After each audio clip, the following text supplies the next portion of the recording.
తాకట్లో ఉన్న మీ బంగారాన్ని విడిపించి ఆ రోజు ఆన్లైన్ రేటుకి కొంటాం. Sharma gold company. Welcome to Suman TV.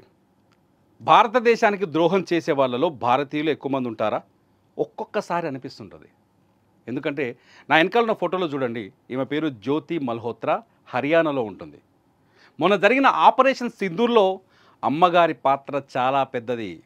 పోలీసులు కావచ్చు, ఎన్ఐఏ కావచ్చు, ఇంటెలిజెన్స్ కావచ్చు ఒక రిపోర్ట్ను తయారు చేస్తే ఈమె పాకిస్తాన్కి లీక్ చేసిన, ఈమె పాకిస్తాన్కి ఇచ్చిన రహస్యాలు చాలా ఉన్నాయి.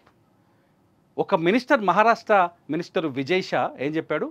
సోఫియా ఖురేషీ ఒక ముస్లిం, వాళ్ళ సోదరి పాకిస్తాన్కి, ఆ సోదరితో చంపించేసాం పాకిస్తాన్ వాళ్ళని చెప్పాడు కదా. ఇలా ఆలోచించి ఒక బుద్ధిమంతులకు నేను చెప్తున్న ప్రశ్న, ఈమె హిందూ, జ్యోతి Malhotra Hindu. Travel with Jo అని ఒక యూట్యూబ్ ఛానల్ నడిపిస్తుంది. బోల్డ్ అంతమంది ఫాలోవర్స్ ఉన్నారు. మామూలు ముద్దురు కాదు. హర్యానా, పంజాబ్, కాశ్మీర్, రాజస్థాన్ సరిహద్దు ప్రాంతాల్లో ఒక నెట్వర్క్ని క్రియేట్ చేసి ఆ నెట్వర్క్ ద్వారా మన భారత సైన్యానికి సంబంధించిన రహస్యాలను సేకరించి వాళ్ళ స్థావరాల గురించి వీడియోలు తీసి పాకిస్తాన్కి సంబంధించిన ఇంటెలిజెన్స్కి పంపించిన మహాగణురాలు. ఇంత మూర్ఖురాలు ఈ దేశద్రోహి గురించి ఏం చెప్తారో సోఫియా ఖురేషీ పైన కామెంట్ చేసేవాళ్ళు. డబ్బుల కోసం ఏదైనా చేసే దుర్మార్గురాలు ఈ జ్యోతి మల్హోత్రా. ఈమెతో పాటు మరో 6 మందిని అరెస్ట్ చేశారు. 2023 మేలో ఈమె పాకిస్తాన్ సందర్శనకు వెళ్ళింది. వెళ్ళి కొన్ని వీడియోలు చేసింది. మీరు ఈమె ఇన్స్టాగ్రామ్లోకి వెళ్ళినా లేకపోతే ఫేస్బుక్లో, యూట్యూబ్లోకి వెళ్ళినా మీరు చూడొచ్చు. పాకిస్తాన్లో ఛాయ్ ధర 150 రూపాయలు, పాకిస్తాన్లో పాల ధర 300 రూపాయలు, పాకిస్తాన్లో కొనడానికి చాలా కష్టం, బతకడానికి చాలా కష్టంగా ఉంది, వాళ్ళ ఆర్థిక వ్యవస్థ అంతా నాశనం అయిపోయిందని తొక్కలో వీడియోస్ కొన్ని చేసింది. బోల్డ్ అంతమంది వా ఏం రీసెర్చ్ అనుకొని ఫ్యాన్స్ తెగ ఎగబడ్డారు. కానీ ఆమె ఏం చేసిందో తెలుసా? భారతదేశ సైనిక రహస్యాలకు సంబంధించిన వివరాలని, వీడియోలను తీసుకెళ్ళి పాకిస్తాన్లో ఉన్న ఇంటెలిజెన్స్కి అందించింది. ఈ వివరాలు ఇప్పుడే ఎన్ఐఏ బయటపెట్టింది. వీళ్ళంతా స్లీపర్ సెల్స్గా పనిచేశారు పాకిస్తాన్ దేశానికి, పాకిస్తాన్ ఉగ్రవాద మూకకి. కొద్దిసేపటి క్రితమే జ్యోతి మల్హోత్రాతో పాటు మరో 6 మంది యంగ్ టీంని, ఈమె టీంని అందరినీ అదుపులోకి తీసుకున్నారు హర్యానాలో ఎన్ఐఏ. వీళ్ళని ఇప్పుడు జైల్లో వేసి లెక్కలన్నీ ఎరగదీస్తున్నారు, లెక్కలన్నీ బయటపెట్టిస్తున్నారు. సో సోఫియా ఖురేషీ లాంటి ఒక దేశభక్తురాలిపైన కామెంట్ చేసేటప్పుడు దేశద్రోహులు మనలో ఎంతమంది ఉన్నారో ఒకసారి ఆలోచించుకోవాల్సిన అవసరం ఉంది.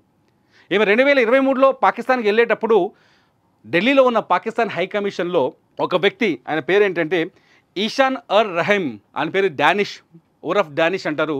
ఆయనతో కొంత పరిచయం ఏర్పాటు చేసుకుంది. వాడు ఏదో డబ్బులు ఆశ పెట్టాడు, లేకపోతే నీకు ఆమె పాకిస్తాన్ వెళ్ళొచ్చిన తర్వాత ఆయనతో ఫ్రెండ్షిప్ కంటిన్యూ చేసింది. మామూలు ఫ్రెండ్షిప్ కాదు, దోహా కూడా వెళ్ళిందంట. వివిధ దేశాల్లో ఉన్న టూరిస్ట్ స్పాట్స్లో కూడా వెళ్ళొచ్చిందంటే ఇంకా ఆమె ఇన్స్టాగ్రామ్ వీడియో చూస్తే మీకు అర్థమైపోద్ది. సో ఆ స్నేహాన్ని డబ్బు కింద మార్చుకునే ప్రయత్నంలో ఈ దేశానికి ద్రోహం చేసింది. ఆ స్నేహాన్ని డబ్బు కింద మార్చుకునే ప్రయత్నంలో ఆ ఈషాను పరిచయం చేసిన పాకిస్తాన్ ఇంటెలిజెన్స్ బృందానికి భారతదేశంలో వాళ్ళకి కావాల్సిన డేటాను ఫోటోల రూపంలో, సమాచారం రూపంలో వాట్సాప్, టెలిగ్రామ్ అండ్ ఫేస్బుక్ ఇటువంటి ఎన్క్రిప్టెడ్ నెట్వర్క్ల ద్వారా వాళ్ళ చేతుల్లో పెట్టింది. జ్యోతి మల్హోత్రా ప్రస్తుతం పోలీస్ ఎన్ఐఏ అదుపులో ఉంది. జ్యోతి మల్హోత్రాని ప్రస్తుతం ఎన్ఐఏ విచారిస్తుంది. ఇలాంటి దేశద్రోహులు ఇంకా ఎంతోమంది ఉండొచ్చు మన మధ్యలో. ఒకసారి ఆలోచించండి. పాకిస్తాన్తో యుద్ధం చేయడం వేరు, చైనాతో యుద్ధం చేయడం వేరు. చైనాతో యుద్ధం చేస్తే నేరుగా ఉంటుంది పోరాటం, పాకిస్తాన్తో యుద్ధం చేస్తే ఇటువంటి ద్రోహులతో చేయాల్సి వస్తుంది పోరాటం. ఎందుకంటే పాకిస్తాన్ భారతదేశం నిండా స్లీపర్ సెల్స్ని, నెట్వర్క్ని ఏర్పాటు చేసుకుంది. డబ్బుకి దాసోహం అయ్యే వాళ్ళందరినీ వలలో వేసుకొని తమ దగ్గర నిధిగా ఉంచుకుంది పాకిస్తాన్. ఈ స్లీపర్ సెల్స్, ఈ దేశద్రోహులతోనే ఎక్కువ ప్రమాదం జరిగే అవకాశం ఉంది.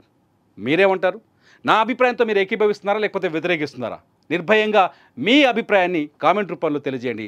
మీ కామెంట్స్ బాగుంటే నేరుగా నేను మరో వీడియో చేస్తాను. చూస్తూనే ఉండండి సుమన్ టీవీ.